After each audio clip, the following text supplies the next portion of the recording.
Well, Rhinos did spun the game away from Sudhir Pashim Royals. यहाँ आज सुदर पश्चिम Royals की बैटिंग देखने के लिए बहुत लोग एक्साइटेड थे क्योंकि जब जिस तरह का टारगेट मिला था एवरीवन वाज लाइक कि यार ये टीम जो है ये स्ट्रॉन्ग टीम है, अच्छा बैटिंग लाइनअप है, क्या ये टीम चितवन के बॉलिंग लाइनअप के सामने खड़ी हो पाएगी? बिकॉज वी ऑल न्यू कि यार दीपेंद्र सिंह आयरी जिस टाइम पर आए थे उस टाइम पर वो इतना इंटरेस्टिंग मैच हो सकता था अगर दीपेंद्र थोड़ा सा भी 10-12 रन बना चुके होते तो सब ऐसे होते हैं कि भाई आज एकदम आपको परफेक्ट सिनेमा देखने वाला है। लेकिन बड़ा अनफॉर्चुनेट रहा, बट यस चितवन राइनोस को जिस तरह का बॉलिंग लाइनअप मिला और जिस तरह से उसको यूटिलाइज किया जा रहा एंड जिस तरह से कुशल मल्ला गेंदबाजी करे, मतलब देखो अक्सर होता आपकी बॉलिंग यूनिट अच्छी है बट अगर आपका कैप्टन आगे से लीड कर रहा है तो फिर भाई आपको शायद किसी और चीज की जरूरत नहीं है। एंड एट दिस मोमेंट जो बॉलिंग लाइनअप है राइनोस का वो लिटरली रोर कर रहा है क्योंकि आप कुशल मल्ला को देखो, शायद मतलब मुझे नहीं लगा था कि मैं ये टूर्नामेंट स्टार्ट होगा उसके बाद मैं ये कहूंगा कि भाई कुशल का अग्रेशन देख करके मजा आ रहा है,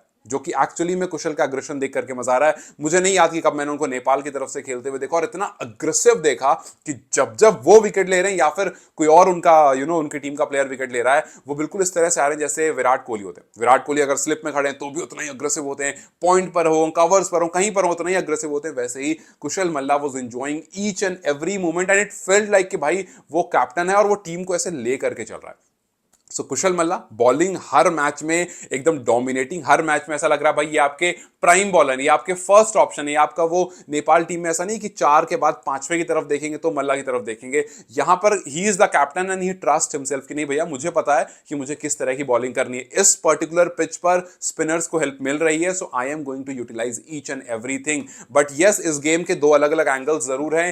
एक एंगल ये है कि शायद आपने जिस टाइम पर नरेंद्र साउथ को भेजा वो बहुत लेट था, नरेंद्र साउथ को आप थोड़ा और पहले भेज सकते थे because this guy can bat. और जिस टाइम पर दीपेंद्र सिंह आयरी आउट हुए थे उस टाइम पर ऐसा लगा एक बार को कि गेम खत्म हुआ, बट ईशान पांडे ने कहा कि नहीं अभी गेम खत्म नहीं हुआ and he was taking the game forward. Problem बस ये थी कि उनके साथ नरेश थे, if I am not wrong, Naresh वहां पर रन नहीं कर रहे थे और जिसकी वजह से प्रेशर बिल्डअप हो रहा था ईशान पर। अगर एक खिलाड़ी वहां पर ऐसा होता जो ईशान रन कर रहे हैं वो सिर्फ सिंगल रोटेट कर रहा होता और बीच में अच्छी बॉल मिलने पर एक आध हिट लगा देता, जो काम आराम से नरेंद्र साउथ कर सकते थे, जो काम वो कर भी रहे थे। अगर वो और ईशान पांडे साथ में खेल रहे होते then I am pretty sure कि ये मैच और क्लोज जाता हुआ दिखता। वी आर नॉट सेइंग कि मैच आप जीत जाते या हार जाते, बट यस ये मैच और क्लोज जाता हुआ दिखता और अगर कुछ बेहतरीन होता तो यू नेवर नो कि मैच का रिजल्ट क्या होता।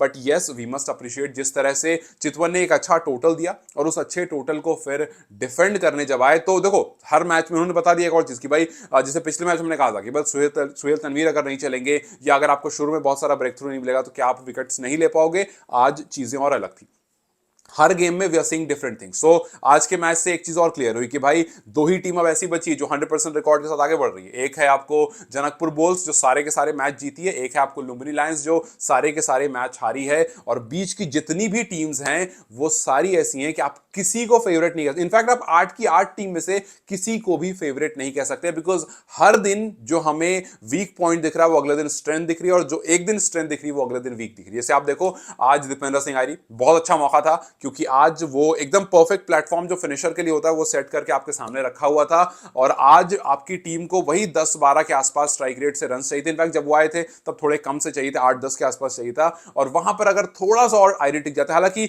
जिस तरह से आयरी डिसमिस हुए मैं उसको बड़ा अनफॉर्चुनेट डिसमिसल मानता हूं और उसका रीजन सिर्फ एक है क्योंकि आयरी उन्होंने खुद कुछ गलती नहीं की। ऐसा नहीं कि उन्होंने आके बड़ी हिट मारने गए तब आउट हो गया, नहीं उन्होंने ऐसी कुछ गलती नहीं की। वो जिस तरह से अपना खेलते हैं गेम थोड़ा स्ट्रांगली और हार्डली बॉल की तरफ जाते हैं वैसे ही वो गए, बस वो बहुत फाइन एज लगा और कीपर के हाथ में catch, it was a nice reflex and nice catch और ये रूटीन कैच होता है वैसे भी कीपर्स के लिए। सो एक अच्छा मोमेंट था ऑपोजिशन के लिए बट आयरी के लिए थोड़ा अनफॉर्चुनेट जरूर रहा because you can not really do anything about it कि भाई you are going towards the ball, आप शॉट मारने जा रहे थे, you not one going for the six, आप उसको खेलने जा रहे थे, हो सकता है बाउंड्री जाती अगर इस गैप में जाता तो, बट यस आपने कुछ गलती नहीं करी बट इंडीड कि आपकी विकेट चली गई। सो आज जहां पर हमें इंतजार था कि आयरी किसी प्रेशर सिचुएशन में आएंगे जब टीम चेज कर रही होगी और 8 या 10 का रिक्वायर्ड होगा वहां पर क्या आयरी आकर के वो पारी खेल पाएंगे जो पहले या और अलग मैचेस में खेली है। सो आज वाले मैच में जरूरत यस बहुत ज्यादा थी बट वो नहीं चल पाए। बट उसके बाद जैसा मैंने कहा कि ईशान पांडे ने बताया कि भाई इस टीम की डेप्थ कितनी अच्छी है।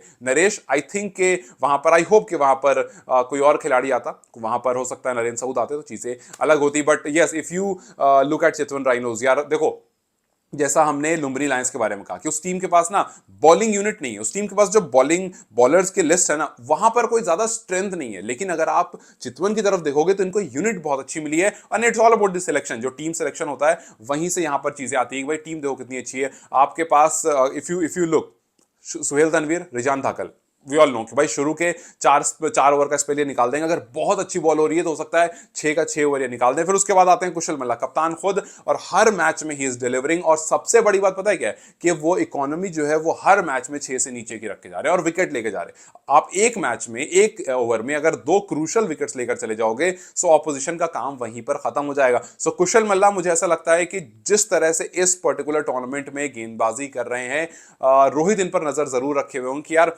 हम इनको हर उस मैच में और शायद ज्यादा यूज कर सकते हैं जहां पर थोड़ा सा भी पिच से स्पिन का हेल्प मिल रहा हो। बिकॉज इन्होंने प्रूव कर दिया कि भाई माना कि बैटिंग हर मैच में मैं आके उतना इंपैक्ट नहीं छोड़ रहा हूं, बट फिर भी he is doing good enough with his bat as well. लेकिन बॉलिंग में ये कुछ एक्स्ट्रॉर्डनरी करके जा रहे हैं। और वही अब सोचो ना, आपका खुद का कैप्टन आगे से लीड कर रहा है, हर मैच में आकर क्रूशल ओवर्स डाल रहा है। और जहां पर आप यूजुअली ये करते हो कि मिडिल ओवर्स है और स्ट्राइक रोटेट करते हैं, वहां पर आकर के ये विकेट लेकर जा रहा है। सो मुझे लगता है कि ये बहुत इंपॉर्टेंट रोल है और रोहित को इस पर नजर जरूर रखनी चाहिए, so that he can use him in situations जहां पर स्पिन अच्छी मिल रही हो। फिर उसके बाद फिर उसके बाद आपके पास लोफ्टी ईटन है। भाई लोफ्टी आकर के आज 2 क्रूशल विकेट वो लेकर के चले गए। सो जैसा मैं कह रहा हूं, और फिर अमार देखो लास्ट में आए, उन्होंने लास्ट में विकेट ले ली। सो चितवन के लिए सबसे अच्छी चीज क्या है ना कि उनके पास जो बॉलर्स है ना वो बहुत ज्यादा हेल्प कर रहे हैं इस पर्टिकुलर टीम की, और जो भी टोटल उसके सामने रखा जा रहा है वो उसको कहीं ना कहीं काम करके दे रहे हैं। सो यस, जैसा आपके पहले बहुत सारे मैचेस में हुआ कि आप एक दिन देख रहे हो इस पर्टिकुलर टीम की ये वीकनेस है, अगले दिन देख रहे हो उसने उस पर काम कर लिया और वो स्ट्रेंथ बन गई है। सो हालांकि टेबल अभी खुला हुआ है, हालांकि आई नो के लुम्बिनी लायंस के पास चांसेस बहुत कम हो गए हैं, बिकॉज एक तो उनको मैचेस रेगुलर खेलने हैं, हर दूसरे दिन उनका मैच है। सो एक फटीग, एक टायर्डनेस जरूर होगी जिसकी वजह से हमें मैच पर उसका असर दिखेगा। लेकिन और जो बाकी टीम्स हैं वो अभी भी उतना ही टेबल में बनी हुई है, उतना ही अभी भी टॉप 4 में जाने के लिए बनी हुई है। और एक टीम जो फिलहाल लीड कर रही है, आज बड़ा फॉर्चुनेट विन रहा, वरना अगर वहां पर वो मैच हार जाते तो वो भी टेबल में उसी नंबर पर होते जहां पर बाकी सारी टीम्स हैं। एक बहुत फॉर्चुनेट, लास्ट में 1 रन से जीतना जनकपुर के लिए काफी अच्छा रहा।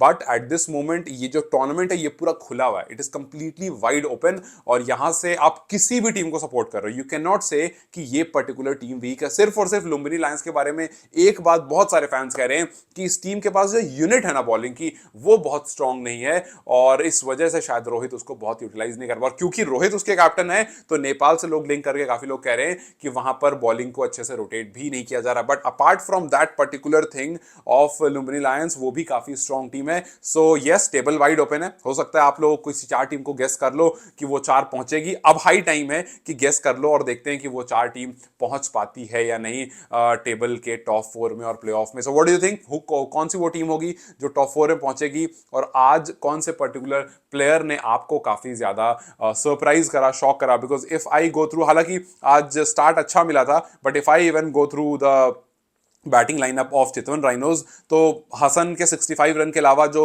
कैमियोस थे, जहां पर रवि ओपारा का एक बार फिर से 36 काफी क्रूशल रहा। फॉरेन प्लेयर्स की बहुत लोग बात कर, पिछली लाइव में लोगों ने कहा था कि फॉरेन प्लेयर्स कुछ नहीं कर रहे हैं, आप आकर देखो कि हर मैच में ये रवि ओपारा के जो पारी है ना, जहां पर हाफ सेंचुरी 36 24, ये टीम को कितना ज्यादा बूस्ट करती है। और ऐसे हर टीम में आपको वो छोटे छोटे रन करने वाले प्लेयर मिलेंगे जो आपको 160s में हेल्प कर देते हैं, और फिर आपका बचा कुचा काम बॉलिंग लाइनअप जो है वो कर दे। आज सोचो, आई थिंक आज रवि ओपारा ने एक भी ओवर नहीं डाला, राइट?